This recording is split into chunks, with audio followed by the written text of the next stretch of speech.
Ok.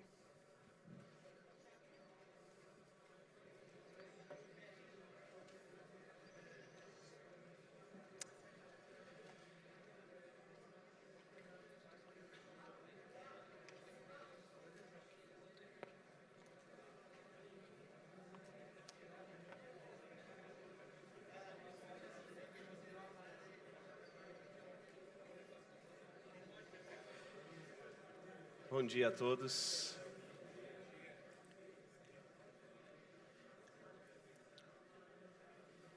Pois não quero mais ser teu arauto, já que todos têm voz, porque só eu devo tomar navios de rota que não escolhi?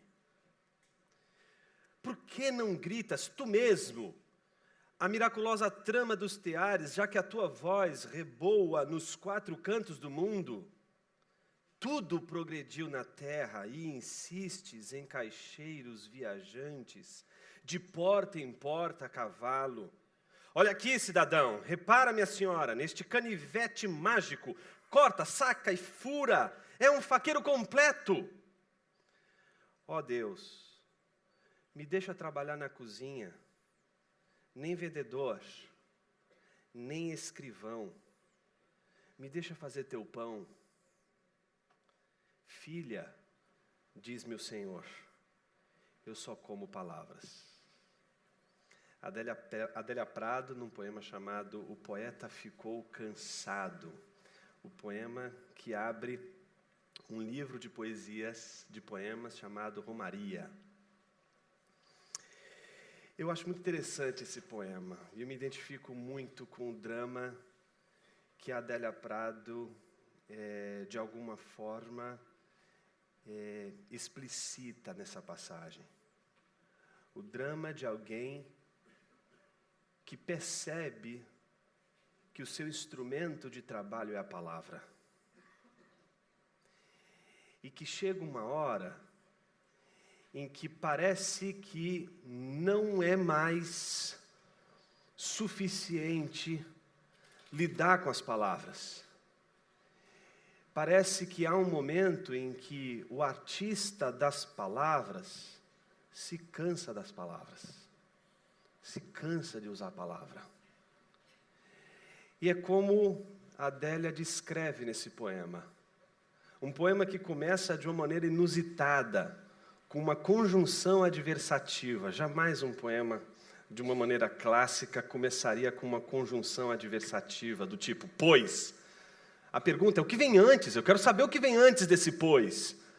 Ou seja, está rolando uma discussão dela com Deus e, de repente, ela não mostra para a gente essa discussão, só mostra a decisão que ela toma. Pois, não quero mais ser teu arauto. E arauto para a gente tem um significado muito interessante, porque o arauto é aquele que não é o criador da palavra, ele trabalha com a palavra, ele é um artista das palavras, mas as palavras não são dele, não lhe pertencem essas palavras. E é interessante as perguntas que ela faz a Deus. Duas importantes perguntas. A primeira pergunta é, já que todos têm voz, ou seja, já que Deus deu a todos a capacidade para falar e usar palavras, por que só eu, diz ela, devo tomar navios de rota que não escolhi? Por que não vai o Senhor mesmo, que usa a palavra, que é o Deus da palavra e que é a palavra, e torna a palavra mesma conhecida por todos? Por que tem que ser eu? E aí, no meio desse desespero, o poema dela, de repente, sai da pergunta e se transforma numa sequência de admirações com relação a outras profissões. Ela está cansada de ser um arauto. Então agora, ela não quer mais ser vendedor. O que é um vendedor sem a palavra? O vendedor não precisa do objeto para vender, ele precisa dominar a arte da fala, a arte da palavra. Se ele não domina a arte da palavra, ele nunca vai ser um bom vendedor. Por isso ela está cansada de ser como um caixeiro viajante ou como um vendedor que fica gritando para lá e para cá sobre o produto que ela quer oferecer. Olha só esse faqueiro genial que eu tenho aqui. Ele faz um monte de coisas. Olha que coisa interessante esse faqueiro. Ela está cansada de ser um vendedor, está cansada de ter que trabalhar com palavras, não aguenta mais trabalhar com discurso, não aguenta mais trabalhar com pregação. E aí o grande desfecho, depois de 2 perguntas, 2 exclamações, ela se volta num tom mais reverente a Deus, dizendo, ó Deus, e aí não mais num tom de decisão, mas num tom solícito, pedindo, lhe diz, me deixa trabalhar na cozinha. E a cozinha não é a arte da palavra. Na cozinha, a arte é outra. A arte não envolve o discurso, não envolve o pensamento que envolve toda a dinâmica do discurso e da palavra. Ela quer fazer pão. Ela não quer ser mais nem escrivão, nem vendedor. 2 artes da palavra. Não quer mais se envolver com a palavra. Quer fazer pão. Mas é justamente depois de pedir a Deus, não é? Que deixe ela fazer pão e não mais lidar com palavras, que Deus aparece no poema, dizendo a poeta o seguinte, filha, eu só como palavras. Você quer me servir, mas o problema é que eu não como pão. Você quer trabalhar na cozinha, você quer fazer o pão, mas filha, eu quero comer palavras. Eu quero me dirigir hoje aqui àqueles que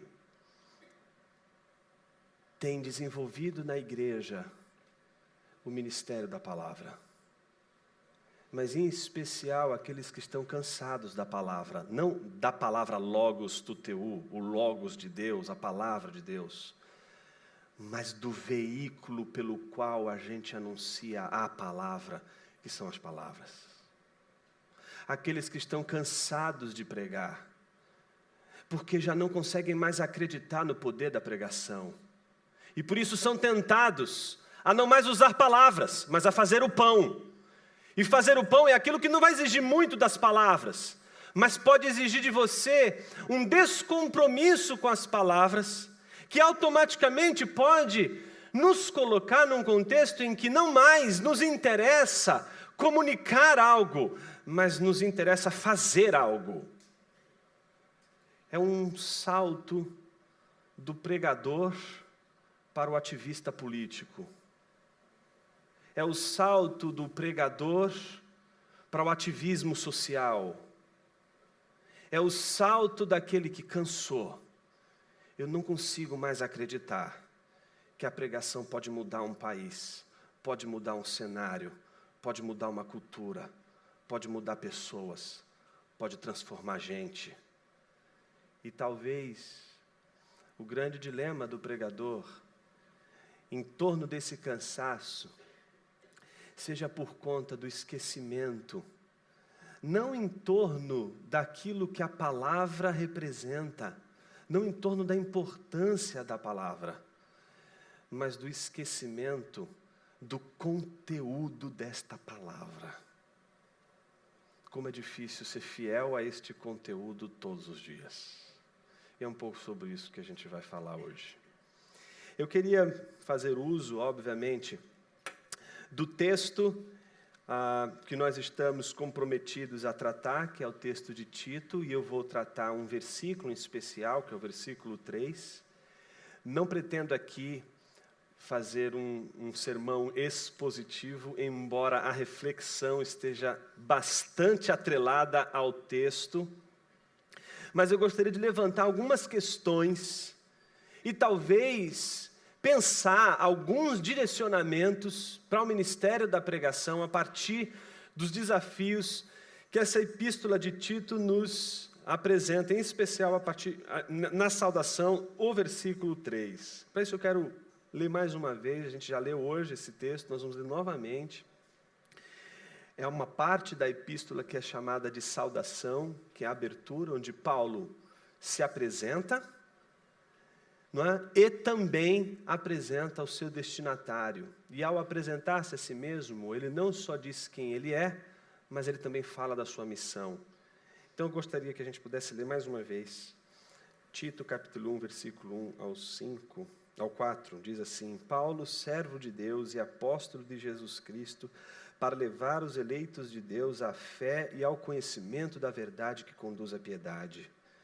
Fé e conhecimento que se fundamentam na esperança da vida eterna, a qual o Deus que não mente prometeu antes dos tempos eternos.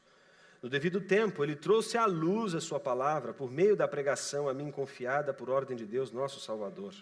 A Tito, meu verdadeiro filho, em nossa fé comum. Graça e paz da parte de Deus Pai e de Cristo Jesus, nosso Salvador. Vamos orar, irmãos? Senhor querido, que a gente possa ter um tempo de reflexão em que nenhuma associação possa ser distante daquilo que a Tua palavra está dizendo. E que todas as ideias, todo o pensamento possa contribuir para a nossa reflexão, para o aprofundamento do nosso comprometimento pastoral com a pregação do Evangelho. Que o Senhor nos ajude a entender o porquê é tão importante a igreja priorizar a pregação do Evangelho. Que o Senhor nos ajude a entender como o Senhor quer nos despertar para as mudanças que a gente pode vivenciar em nossos contextos, quando a gente entende a importância da pregação da Tua palavra. Que o Senhor fale conosco. Mais uma vez, assim oramos. Em Teu nome, Jesus. Amém. Eu dividi em duas partes a nossa reflexão. A primeira parte é aquela que eu gostaria de chamar a tua atenção para a identidade de Paulo. E a segunda parte, direcionada ao chamado de Paulo, explícito aqui nessa saudação. Com relação à identidade, eu queria destacar dois elementos fundamentais que Paulo deixa claro aqui. Ele diz o seguinte: Paulo, servo de Deus e apóstolo de Jesus Cristo, para levar os eleitos de Deus à fé e ao conhecimento da verdade que conduz à piedade. Paulo, semelhantemente à carta aos Romanos, se apresenta a partir de duas imagens. Uma que é a do servo, doulos, o escravo, não é? Um dos grupos que ele vai tratar, não é, constantemente nas epístolas, todas as vezes em que ele for tratar da questão relacionada à ética e à vida cristã. Isso acontece em Tito, en passant, mas acontece também em Colossenses, por exemplo, de uma maneira muito interessante. E, ao mesmo tempo, a outra imagem que é a do enviado, o do apóstolo, que para a gente tem um significado extremamente preciso e que faz todo sentido quando a gente olha a passagem como um todo. Eu queria me concentrar, em primeiro lugar, nessa identidade de Paulo como doulos, como servo. E a gente poderia falar várias coisas interessantíssimas sobre o servo, mas talvez a que mais cause ou deva causar um certo espanto é a ideia de que um escravo, no contexto em que Paulo está se referindo aqui, num contexto em que ele foi adquirido, ele foi comprado. E ao ser comprado, ele se submete ao dono que o comprou.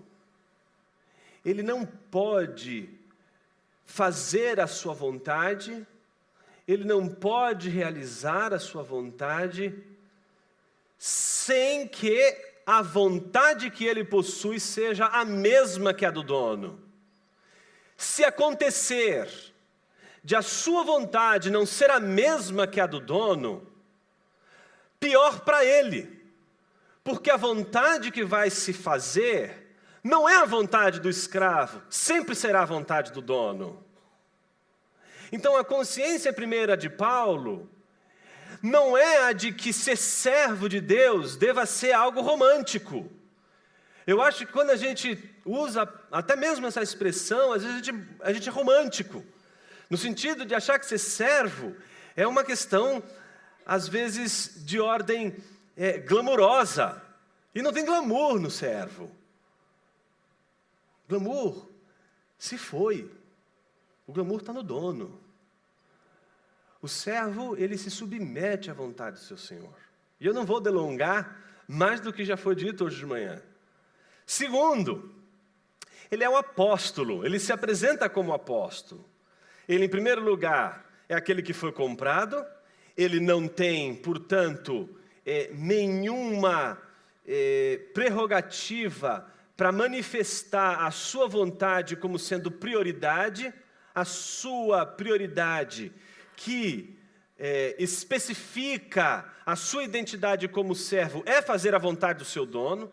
Segundo, ele não envia, ele é enviado. Ele não tem uma missão e ele cumpre uma missão. Lhe é dada uma missão. Lhe é dada, portanto, um objetivo. Não é, portanto, o que Paulo quer. Não é, portanto, o que Paulo deseja. É, portanto, sim, o que Deus quer, o que Deus deseja. Então, a apresentação de Paulo já é uma apresentação que marca exatamente o tom do seu discurso, de alguém que não se vê como um sujeito que tem vontade própria e que estabelece um plano próprio para a sua vida, mas que se viu comprado por um Senhor e que agora está comprometido não em ser aquilo que ele quer ser, mas em ser aquilo que o seu dono quer que ele seja. E segundo, em cumprir as missivas do Senhor, em cumprir a ordem do Senhor, em atender ao chamado e à vocação do Senhor. Então, duas coisas são importantes: a consciência que Paulo tem de seu estado em relação a Deus, como daquele que precisa se colocar debaixo da vontade de Deus. Em segundo lugar, aquele que não tem autonomia para escolher sua missão. Eu quero me dirigir aos pregadores que, ao se cansarem de pregar, não se cansam apenas de pregar, se cansam também dos seus ouvintes. E querem escolher outros ouvintes. Porque estes ouvintes não cabem dentro da visão estabelecida do que seria o ouvinte ideal. Todo mundo quer um ouvinte ideal, não é? Todo pregador sonha antes de pregar. E a grande dificuldade é quando a gente prega e percebe que o ouvinte ou a audiência não corresponde com a ideia. E aí a gente entra em choque, porque a gente nunca prepara uma mensagem para as pessoas não receberem. A gente está sempre preocupado com o foro popular. A gente está sempre preocupado com a opinião pública. Então a gente está sempre preocupado com o que a gente vai pregar e como as pessoas vão reagir ao que a gente está pregando. E ao pregar, o que a gente quer? O aplauso. A gente quer ser, de alguma forma, celebrado.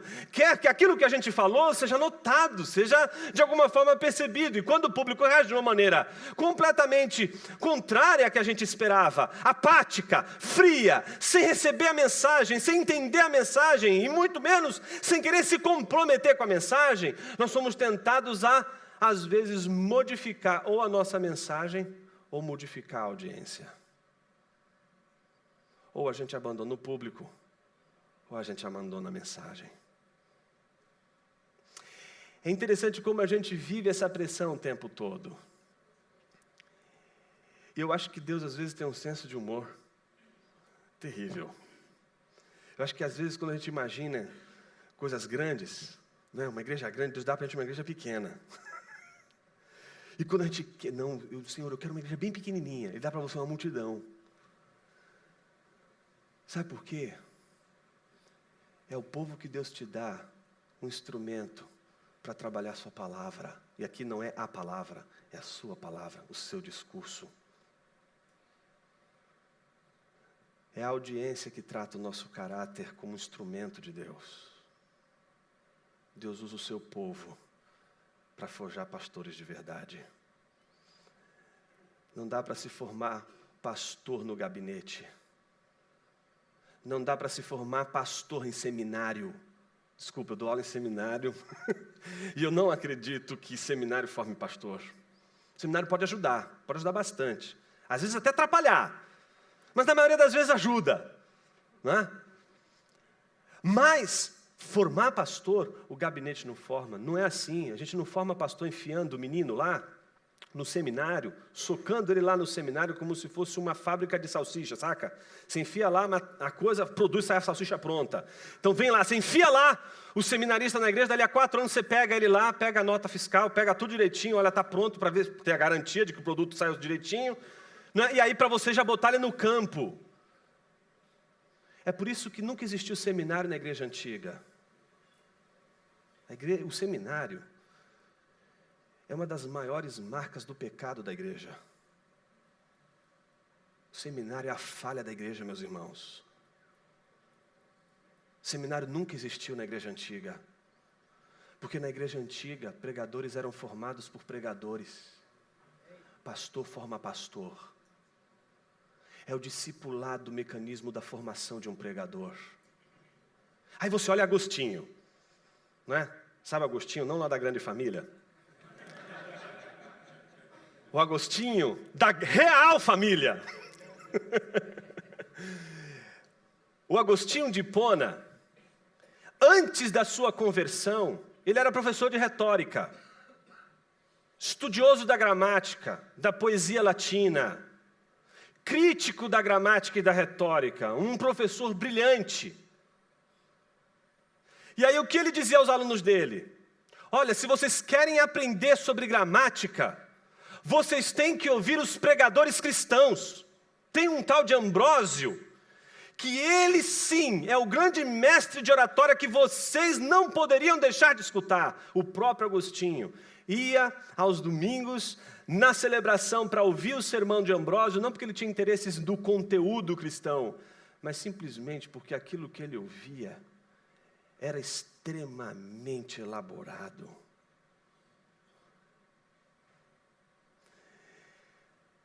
Pregadores formam pregadores. Pastores formam pastores.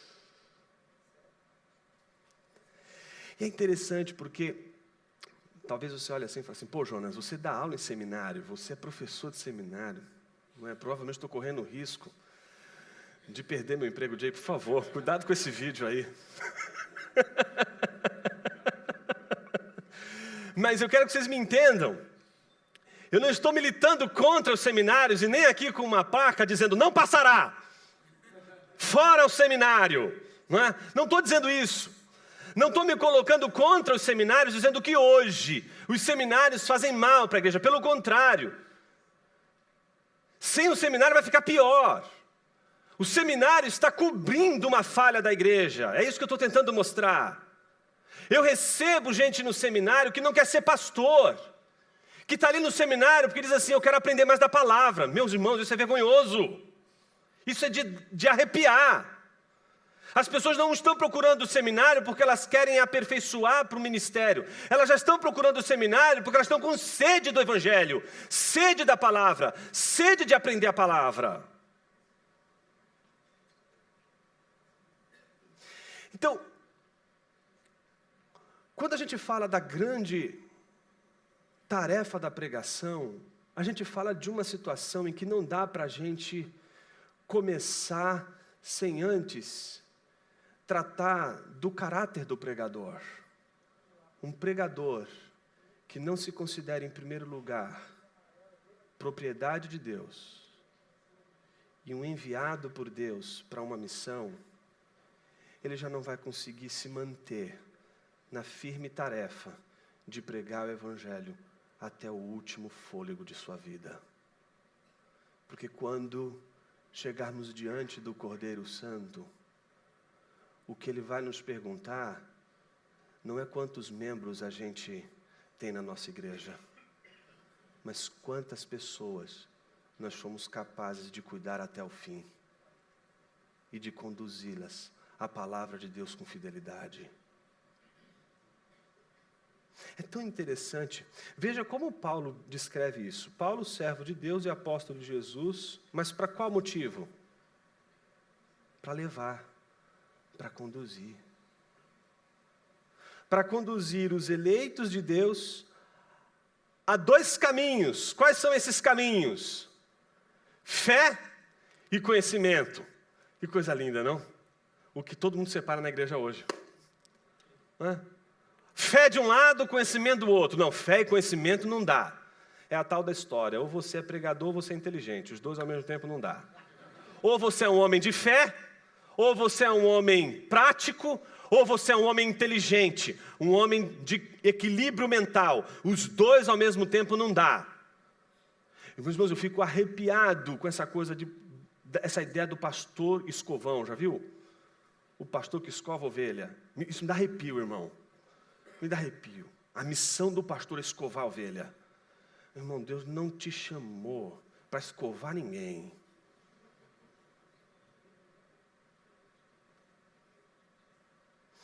Porque escovar é a mesma coisa que bajular, irmãos. Não precisa ser inteligente para isso. Precisa ser esperto, mas não inteligente. Mas para usar a palavra, é preciso conhecimento. E o conhecimento da verdade. O pregador é um artesão da palavra. E por isso ele não pode abrir mão do conhecimento. Ele tem que ser um homem de fé, mas tem que ser também um homem de conhecimento. E ele tem que conduzir o seu rebanho pelos mesmos caminhos que ele trilhou. A fé e o conhecimento. As duas coisas têm que andar juntas. É tão interessante quando a gente tenta divorciar essas coisas. Né? E quando a gente tenta divorciar essas coisas, boa parte do motivo pelo qual a gente divorcia essas coisas é a nossa, às vezes, tentativa de atender o foro popular. Imagina só você, salvo as devidas proporções, que Deus chama Isaías, não é? E dá a ele uma grande missão. Lembra da grande missão? É que todo mundo para lá quando ele diz, eis-me aqui, Senhor, envia-me a mim, né? E acha tudo lindo e maravilhoso, não vai para o resto do texto. Mas Isaías 6 é maravilhoso, porque termina dizendo assim, então, é o seguinte, você vai pregar e o povo não vai te entender, você vai falar e eles não vão te ouvir, você vai falar e eles vão fazer cara de paisagem, eles não vão entender o que você está falando. Olha que público abençoado, irmão. Já pensou Deus te chamando, dizendo assim, olha, vem cá, passeia aqui comigo nessa igreja maravilhosa, que você disse que é maravilhosa, não é? Denominação maravilhosa que você faz parte. Dá um passeio aqui, veja só o vale de ossos secos. Pronto, prega para esse vale de ossos secos. Imagina, você não se sentiria envergonhado? Meu Senhor, vou pregar um bando de osso seco. A pergunta lógica que você faria é para quê? Para que eu vou pregar se eles não vão me ouvir? Eu acredito que aquele que acredita que o mundo não foi fruto do acaso e que o mundo não é tão pouco resultado de um movimento causal, mas ele é fruto da palavra, que Deus criou o mundo falando, não pode duvidar da pregação da palavra. Quem acredita que Deus criou o mundo falando, não pode duvidar do que a pregação do Evangelho é capaz de fazer e criar. E é tão interessante quando a gente descobre que essa pregação envolve 2 grandes fundamentos: fé e conhecimento. E não é qualquer conhecimento. Veja que tipo de conhecimento. É o conhecimento da verdade, mas ele tem uma finalidade. Qual é a finalidade? A piedade. Não adianta nada a gente desenvolver um conhecimento da verdade que conduza a gente a uma arrogância. Não nos coloque de joelhos diante de Deus em humildade diante dos homens. Não dá para admitir cabeças brilhantes que sejam capazes de estudar a Bíblia com tanta profundidade e ao mesmo tempo serem arrogantes. Isso é que não dá. É impossível você ser um bom pregador sem você, ao mesmo tempo, desenvolver fé e conhecimento, mas não deveria te causar maior absurdo a imagem de alguém que se diz um homem de fé e um homem de conhecimento e ao mesmo tempo arrogante. Isso sim são duas coisas que não combinam. Ou você é arrogante, ou você é um homem de fé e de conhecimento. Se você é um arrogante, lhe falta fé e conhecimento da verdade. Me parece que às vezes a gente é tentado, quando a gente percebe que a fé e o conhecimento precisam andar juntos. E geralmente a gente acaba dando uma prioridade para os aspectos da fé e a vida da fé, e elimina todo o exercício intelectual que o Evangelho nos requer, o exercício do conhecimento, para aprimorar o nosso conhecimento do mesmo, do Evangelho que não muda, que é o mesmo, mas aprofundar esse mesmo todo dia da sua vida, como um quadro que continua sendo o mesmo, mas você pode passar 1 ano, 2 anos e uma vida inteira olhando para aquele quadro e admirando a beleza e a profundidade daquele quadro. Assim é o Evangelho, ele não muda, é o mesmo, mas ele precisa ser aprofundado, mas ele não é em si aprofundado senão pelo olhar. Portanto, o Evangelho que é o mesmo, nunca se aprofunda, ele aprofunda você, ele aprofunda o pregador, é o pregador que é trabalhado, e a sua visão é trabalhada, ela é aperfeiçoada, ela é de uma dinâmica que o Evangelho provoca, que faz com que este olhar, e não o Evangelho, mude. O olhar muda e consegue enxergar o mesmo com mais profundidade. É isso que precisa mudar. É você que precisa mudar, não é o Evangelho. É como você vê o Evangelho, como você está olhando o Evangelho, como você está enxergando o Evangelho, sob quais ferramentas você está usando o Evangelho. Fé e conhecimento são a base, mas elas não podem não ter finalidade. Elas têm que ter uma finalidade: piedade. Se há fé em seu coração e há uma disposição incrível para ler, estudar e conhecer, mas isso não se conclui num caráter mais humilde, na simplicidade, na mudança de vida.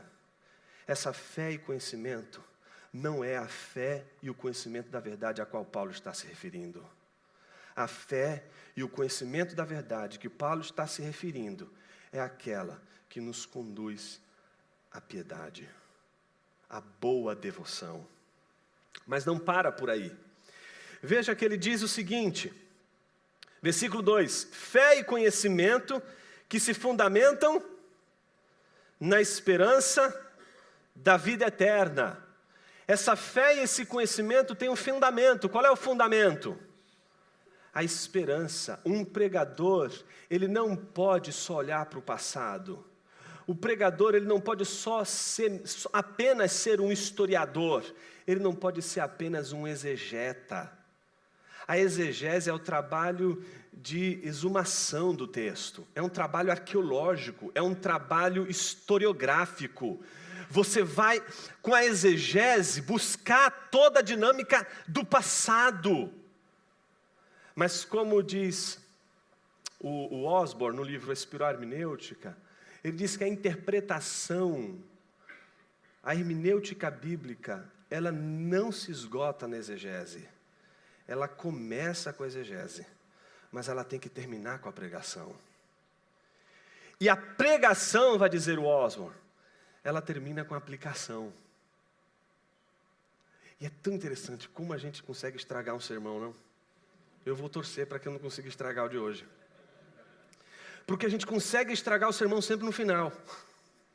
Quando a gente vai fazer a aplicação. Por quê? O que a gente faz?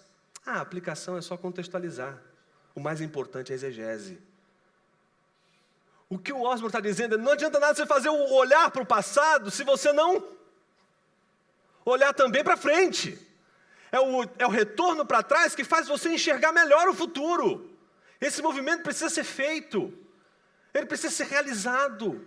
Por isso, no horizonte do pregador, não está apenas aquela passagem que ele está lendo, mas está o Evangelho, que não fala apenas da criação, não fala apenas da queda, não fala apenas da redenção, mas se consome na glorificação, na vida eterna, na esperança última, para a qual todo pregador deve buscar o alimento da sua pregação. A fonte da sua pregação está no retorno ao passado e sempre no olhar para o futuro, que não pode ser outro, a não ser a vida eterna.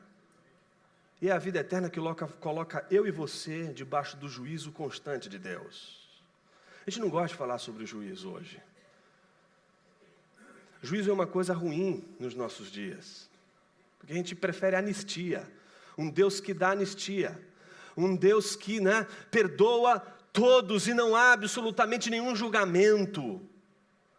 Mas o juízo é aquilo que nos impede de sermos mais depravados do que já somos. O juízo é o limite de Deus para o pregador. É tão interessante isso. Veja como Paulo diz: fé e conhecimento que se fundamentam na esperança da vida eterna. E por que ele está preocupado com isso? Porque a vida eterna não é algo que aconteceu. O pregador vai buscar lá as coisas que aconteceram para pregar para a igreja e dizer: olha, lá, está vendo? Isso aconteceu assim, olha. Eu sei que você já ouviu o sermão dizendo que pessoas, imagina lá, os caras subiram, quebraram as telhas, tiraram toda a telha, imagina ter que pedir escada emprestado para voltar. Não era nada disso, tinha um alçapão lá, o cara passava os móveis lá por cima, era algo muito simples. Aí alguém explica para você fala assim: puxa vida, que coisa incrível. E a gente acha que a pregação é só isso. Explicar como as coisas eram lá atrás. Mas a pregação não fala só das coisas que Deus falou e que aconteceu. Fala das coisas que vão acontecer. Um pregador não pode estar preso apenas àquilo que aconteceu. Ele tem que estar preso no que vai acontecer. Porque ele tem a certeza de que aquilo que vai acontecer não foi dito por homem nenhum. Aquilo que foi dito por Deus. E se foi dito por Deus, Deus é o único ser que tem reputação para o qual nenhum homem poderia duvidar. Por isso o pregador não apenas olha para o passado, para pregar a partir das coisas que aconteceram, mas ele também está comprometido com a pregação daquilo que há de vir. E o fundamento dessa fé e desse conhecimento pressupõe esse olhar confiante para a promessa da vida eterna. Veja como isso está presente aqui.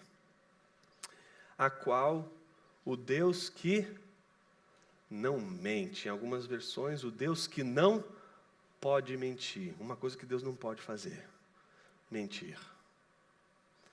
Essa passagem aqui ela é muito curiosa, porque ela está fazendo menção ao versículo de número 12. Veja só o que diz o versículo número 12. Um dos seus próprios profetas chegou a dizer: cretenses, sempre mentirosos. Uma coisa semelhante ao corintiano, uma coisa do tipo. Imagine o seguinte, ele está num contexto muito interessante. O público que Tito está trabalhando é um público que culturalmente é marcado pelo vício da mentira. Imagine que nós, brasileiros, nós sabemos quais são as nossas inclinações ruins. Tal do jeitinho brasileiro, que todo mundo sabe aqui. Nós, como cristãos, nós sabemos o quanto a gente luta contra isso. Que não está em nós por outra razão, senão pela cultura que nos cerca. Que muitas vezes nos força a viver assim. Imagine que os cretenses, também como nossa cultura, possuía alguma inclinação torpe. No caso deles, a inclinação era para a mentira. Imagine que quem disse isso, segundo Agostinho e um monte de outros estudiosos da patrística, foi Epimênides. Epimênides era um poeta antigo, da Grécia Antiga, quase contemporâneo de Platão. Platão cita ele à torto e à direito, não só na República, mas em vários diálogos. Quem foi Epimênides? Ele foi considerado um poeta. Só que quando a gente chama de poeta, e a gente se refere a Epimênides, ou a gente se refere, por exemplo, a Homero, a Hesíodo, a gente chama esses caras de poeta, e aí a gente confunde o poeta da Grécia Antiga com os nossos poetas, que seriam apenas artesãos ou artesãs de palavra, gente que cuida da palavra apenas. Não, eles eram também considerados profetas e sacerdotes, eles eram considerados homens inspirados e que buscavam na revelação dos deuses toda a descrição das eras. Então, tudo que Homero diz sobre o passado, tudo que Epimênides diz sobre o passado, tudo que Hesíodo diz sobre o passado, eles dizem como se fossem eles orientados pelos deuses. Então, eles não eram considerados só poetas, eles eram considerados também profetas e sacerdotes. Isso é importante porque, versículo 12, Paulo diz o seguinte: um dos seus próprios profetas chegou a dizer, e esse profeta não tem nada a ver com o profeta do Antigo Testamento. Ele não está se referindo aqui a um profeta do Antigo Testamento, está se referindo àquilo que é considerado um profeta para um cretense, que era um aedo, um poeta como Epimênides, como muitos dos pais da igreja vão confirmar, sendo dele essa frase. Coisa curiosa, Epimênides era cretense. Olha que coisa curiosa e paradoxal. Epimênides, que era cretense, diz o seguinte: cretenses sempre são mentirosos. Gerou um conflito aí? Qual que é o conflito? Bom, como é que pode ele dizer a verdade se ele, sendo um cretense, está dizendo que todos os cretenses são mentirosos? É muito interessante como toda essa discussão ecoou na história da filosofia e foi sendo trabalhada ao longo dos tempos só para tratar essa coisa do que é a mentira. E aí muitos chegaram à conclusão de que Epimênides, obviamente, não estava se referindo à totalidade dos cretenses, mas ele estava se referindo a uma inclinação da maioria dos cretenses, que a maior parte dos cretenses, como a maior parte dos brasileiros, por exemplo, que vivem debaixo dessa dinâmica do jeitinho, não significa que todos os brasileiros tenham essa mesma índole. Isso não significa, portanto, que todos os cretenses tenham a mesma índole que a maior parte dos cretenses tinham. Mas o fato é que, em relação aos cretenses, a palavra não dizia muita coisa.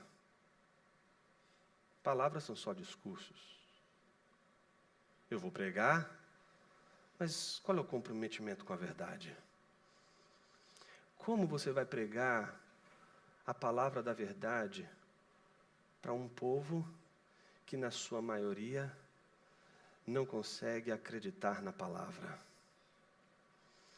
Um povo marcado pela desconfiança no discurso, marcado pela dúvida no discurso, que entende que tudo o que é dito é sempre marcado por uma mentira.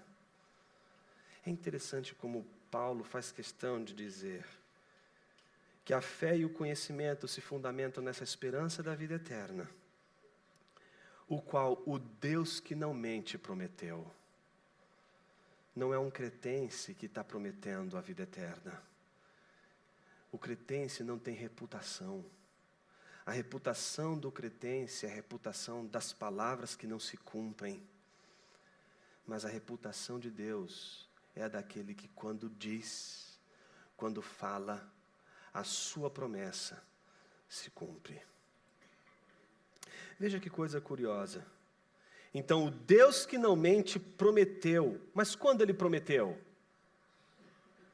Antes dos tempos eternos. Alguém estava nesse período, por favor?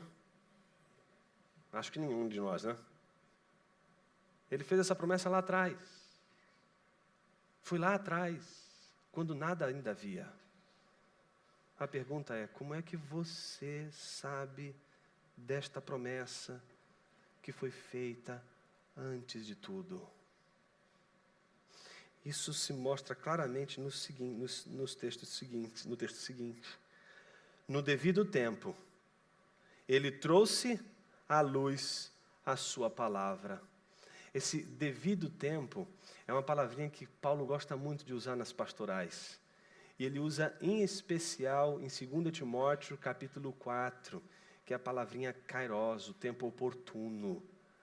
Então, no tempo oportuno, ou seja, no momento oportuno, ele, Deus, trouxe à luz a sua palavra. Ele usa o termo logos.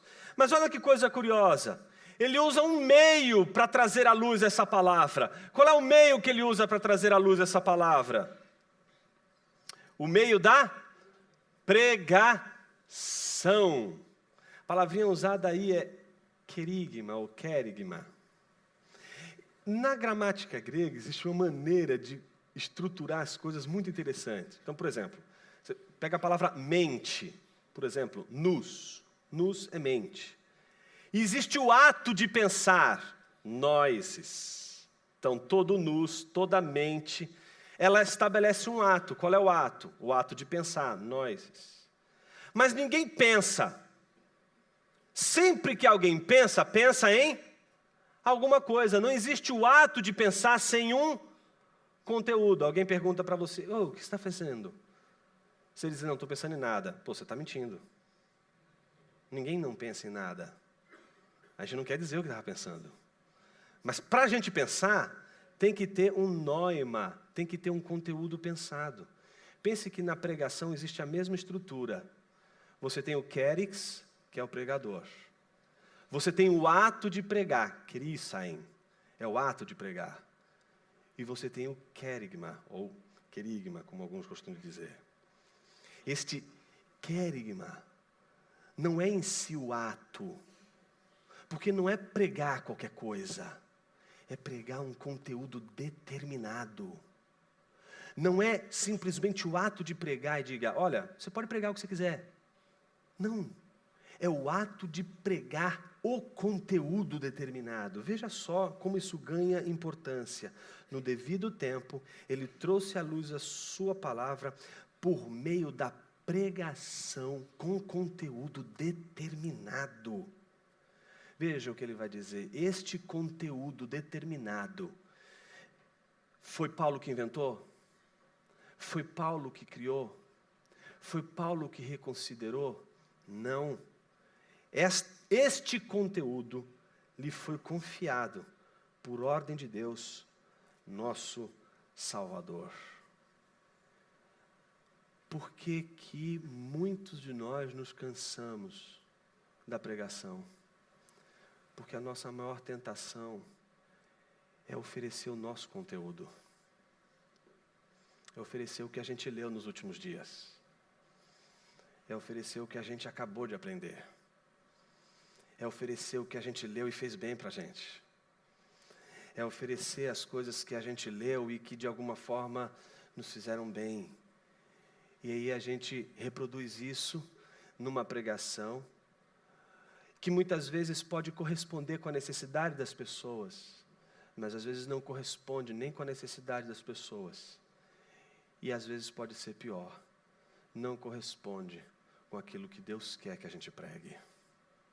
E aqui eu acho que mora o maior de todos os desafios de Paulo a Tito e que se estende nas pastorais a Timóteo, principalmente na segunda epístola de Timóteo, que não é pregar o que você quer pregar, é pregar o conteúdo do Evangelho.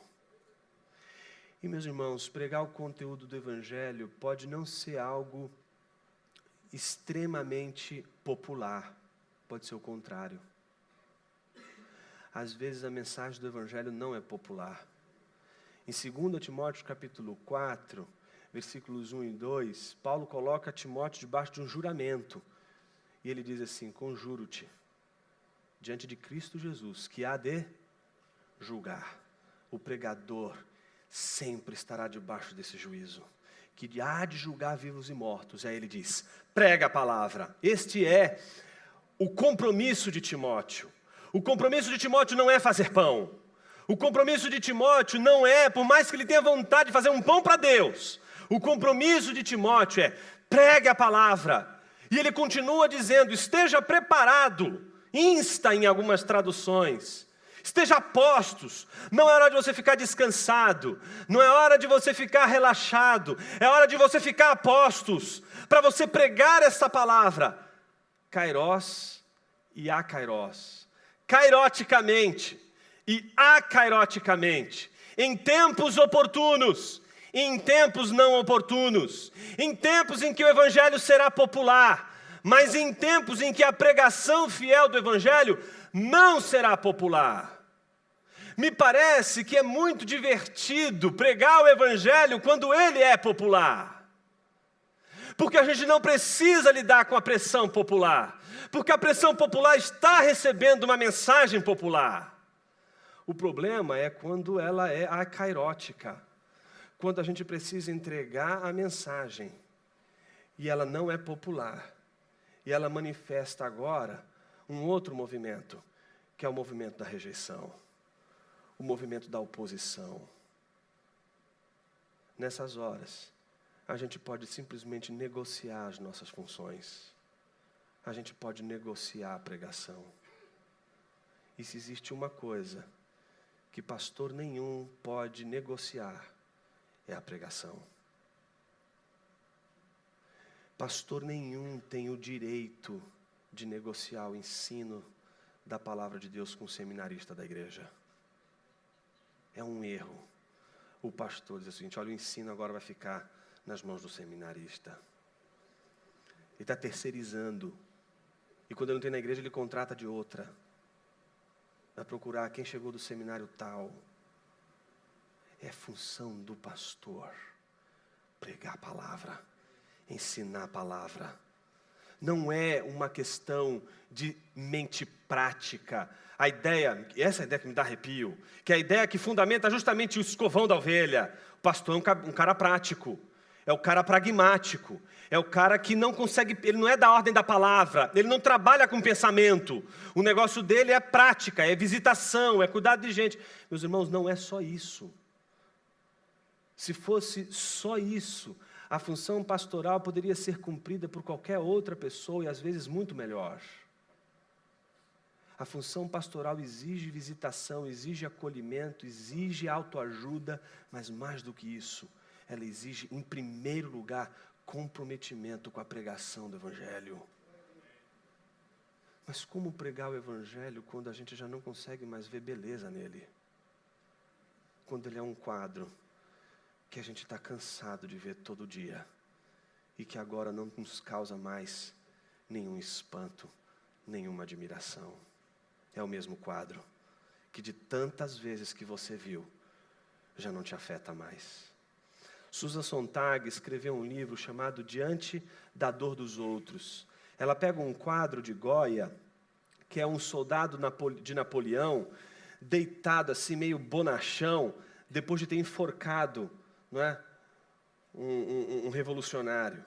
E aí, o cara enforcado, ele está assim com um deleite, como se estivesse assistindo alguma coisa extremamente normal. Ela pega aquele quadro e retrata o 11 de setembro naqueles termos. A primeira vez que você viu aquela imagem, aquilo te chocou. Mas depois passou tantas vezes, que aquilo para você já não choca mais. Porque o excesso de visitação, o excesso de repetição, o excesso de imagem, as repetidas vezes que você viu aquela imagem, trivializou a imagem se tornou tão trivial que ela agora já não é mais percebida. Você olha, ela já não te causa mais admiração, ela não te causa mais espanto.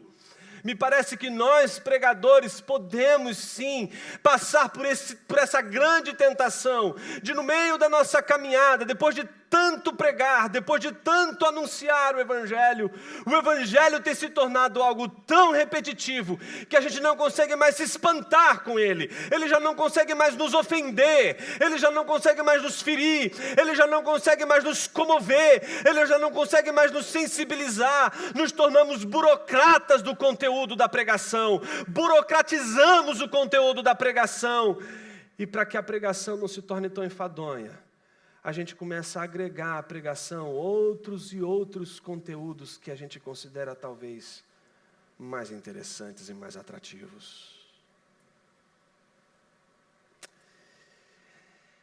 Mais uma vez, será que o problema está no quadro? Ou será que o problema está no olhar para o quadro? No olhar de quem vê o quadro? Às vezes você encontra gente no seminário que chega para você e diz assim: professor, como é que faz para a gente desenvolver uma pregação profunda? E aí o sujeito acha que ele precisa estudar o grego. E é claro que estudar o grego é maravilhoso, vai te dar um instrumento maravilhoso para ler a Bíblia. Mas quem tem que ser trabalhado é você. A tua pregação é o quanto você é fruto do trabalho de Deus sobre você. As nossas pregações não deveriam refletir nossos desejos e vontades. Elas deveriam talvez refletir nossa realidade. Eu queria nessa hora que a gente pudesse ter um momento de oração. Mas não vamos fazer um momento de oração burocrático, não. A gente podia fazer uma oração burocrática. Agora a gente está terminando o sermão, falta aqui eu tenho mais 5 minutos para o alçapão aqui não se abrir. A gente poderia fazer uma oração burocrática. Sabe aquela oração burocrática que não tem nome? Que todo mundo pode fazer porque não compromete ninguém? Aquelas orações públicas. Aquelas orações que a gente não consegue dizer o que tem que ser dito, porque a gente tem vergonha. O que o outro vai pensar que eu sou? O outro vai dizer quem eu sou. E aí a gente faz orações burocráticas. A gente faz aquelas orações que maqueiam a realidade para não nos comprometermos. Eu queria desafiar você a fazer uma oração diferente hoje. A talvez fazer uma oração semelhante ao poema da Adélia. Uma oração que possa ter confissão. Que possa dizer realmente o que está acontecendo. Senhor, por que eu não consigo mais ver beleza no Evangelho? O que aconteceu comigo que eu estou tão frio para o Evangelho? Por que eu não consigo mais acreditar que o Evangelho pode transformar pessoas, pode transformar culturas? Por que eu estou sendo tão tentado a abandonar a esfera do conhecimento e da fé, que nos leva para uma vida piedosa, que tem como fundamento a esperança no porvir?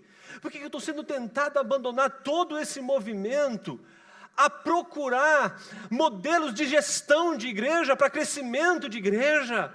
Por que eu estou tentando encontrar métodos que possam ser aplicados de uma tal maneira que eu seguir aquela risca, eu vou ter um índice de crescimento na igreja que vai me viabilizar um orçamento melhor para poder progredir?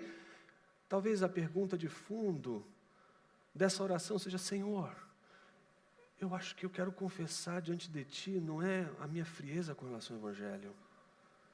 Eu quero confessar diante do Senhor porque eu acho que eu transformei a pregação num projeto de poder.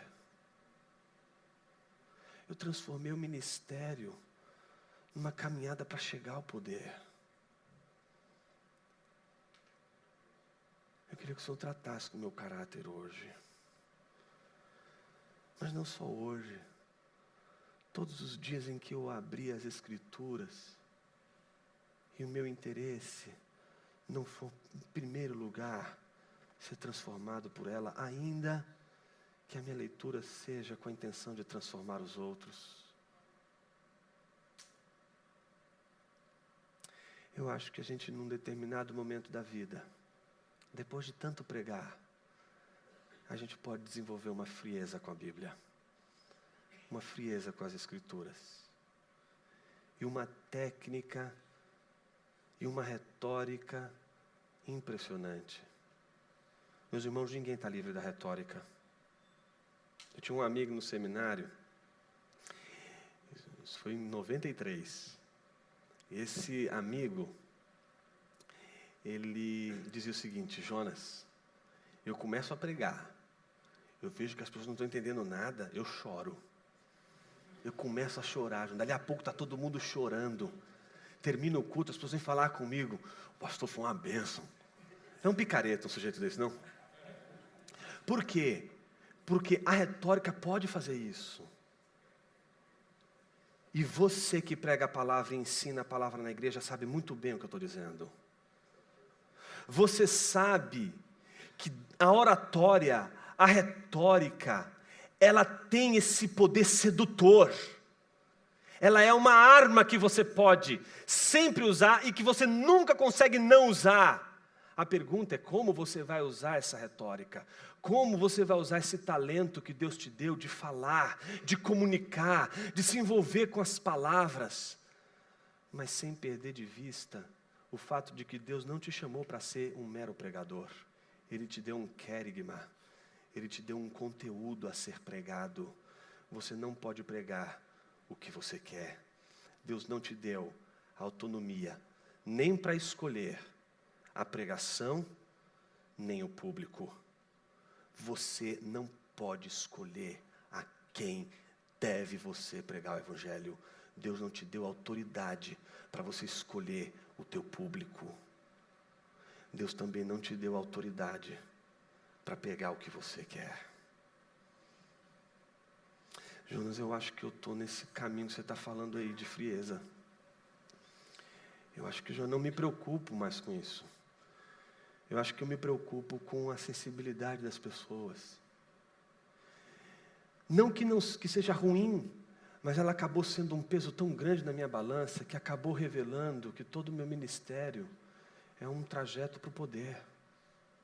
É um trajeto só de poder.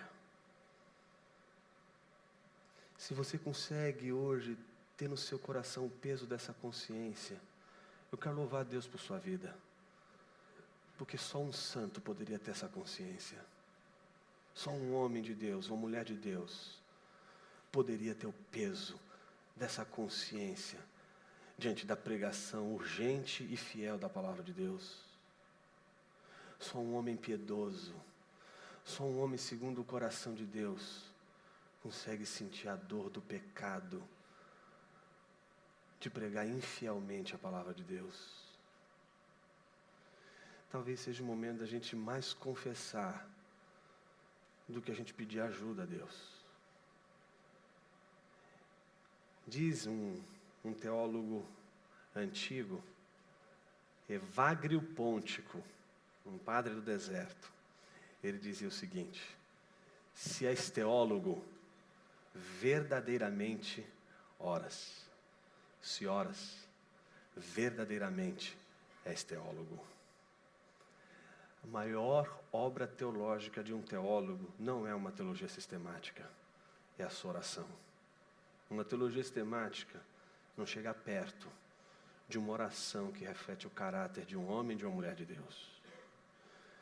A gente tem a oportunidade nessa manhã de talvez repactuar a nossa pregação com o movimento do nosso coração, que talvez exija de nós muito mais do que meras palavras. Exija talvez a consciência com relação à palavra de Deus e a fidelidade a essa palavra. Vamos curvar nossa cabeça por um momento.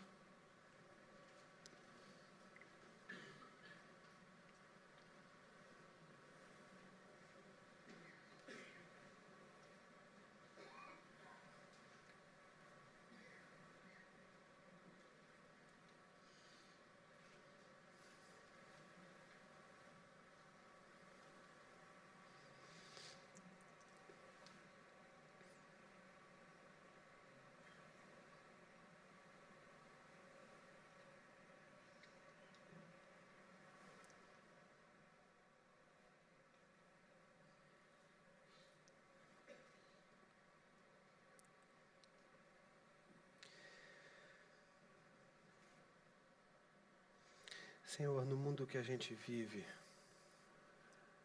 a gente se sente como Jonas. Uma mensagem impopular. Uma mensagem de juízo. Que mais se assemelha a uma má notícia do que a uma boa notícia. Mas é a mensagem que o Senhor quer que o profeta entregue. E às vezes o nosso amor próprio nos impede de tomar o navio no rumo certo. E em desobediência a gente escolhe o nosso próprio rumo como se não tivéssemos dono, como se não fôssemos escravos, teus escravos, propriedade tua, como se não fôssemos enviados pelo Senhor para o povo a qual o Senhor nos entregou e nos confiou. nos rebelamos contra a tua vontade e descobrimos que não há rebelião, não há fuga do Senhor que seja tão perfeita ao ponto de Tarsis ser um lugar onde a gente possa chegar. Então a gente sonha com Tarsis. A gente sonha em fazer pão e não mais pregar. E a gente não quer mais fazer aquilo para o qual nós fomos chamados a fazer. Nos interessamos por outros assuntos, nos interessamos por outras artes, nos interessamos por outras obras, nos interessamos por outras linhas de ação no mundo, menos a linha, a ação, a obra que o Senhor quer de nós.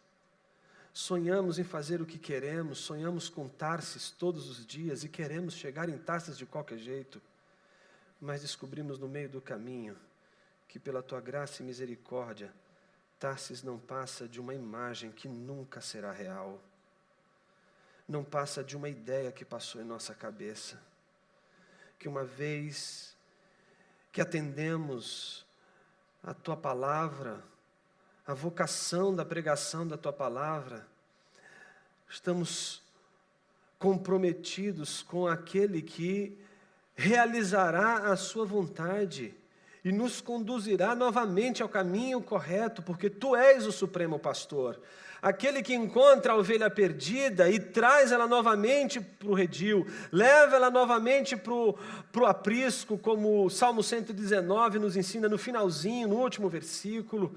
Andamos às vezes, como diz o salmista, como ovelhas desgarradas, procura-nos, Senhor, e nos encontra, porque não o encontraremos, nós não somos capazes, somos ovelhas, não temos como te encontrar, então nos encontre nessa manhã, Supremo Pastor, e nos reconduz novamente para o ministério fiel da pregação do Evangelho, que não tem absolutamente nada a ver com sisudez, não tem nada a ver com radicalismo, não tem nada a ver com fundamentalismo, mas tem a ver com a fidelidade ao conteúdo do Evangelho que o Senhor nos entregou, que o Senhor nos confiou.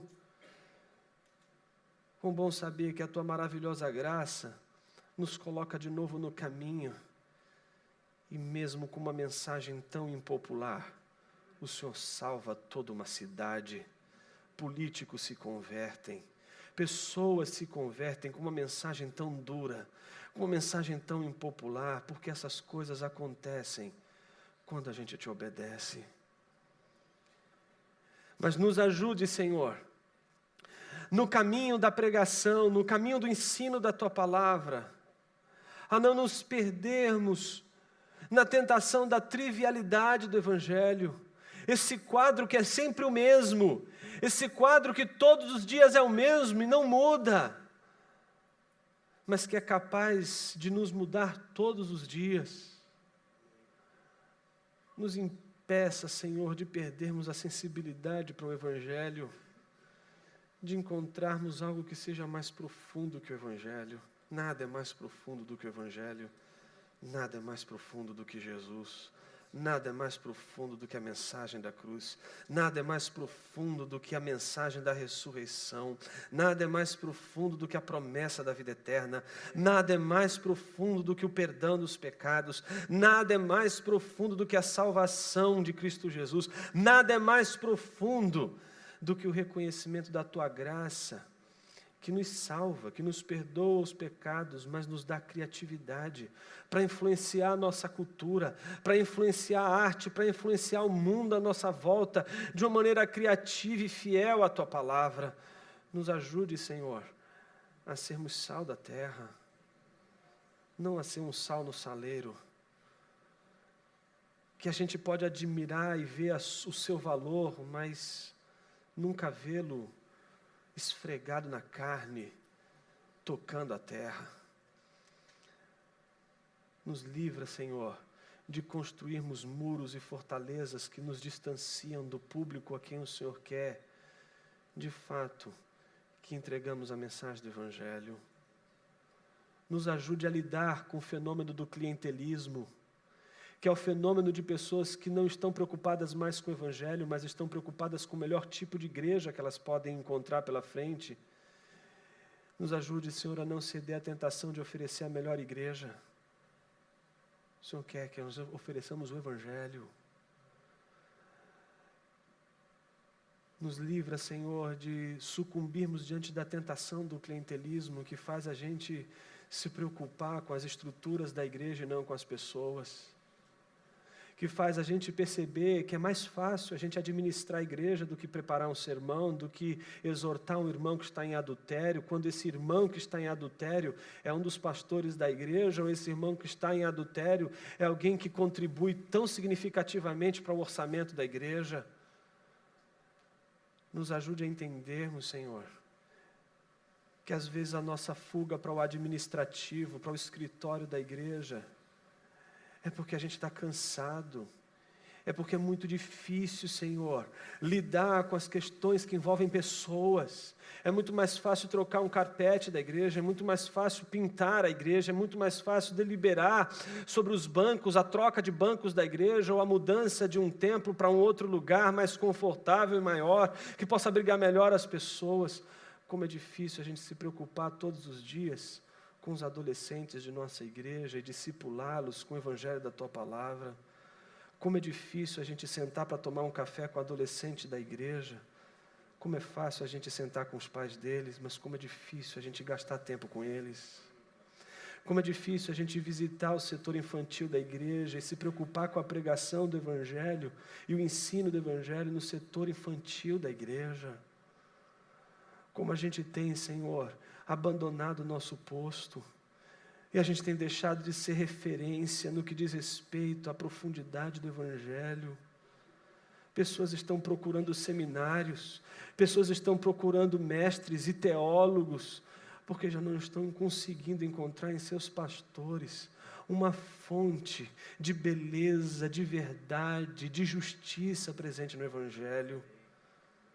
Precisamos de uma conversão hoje, Senhor, na nossa mente, para que a gente possa entender como a pregação do Evangelho, ela pode transformar nossa realidade. Nos ajude a perceber o quanto é satânico subestimar o poder da pregação do Evangelho. Assim nós oramos em Teu nome. Amém.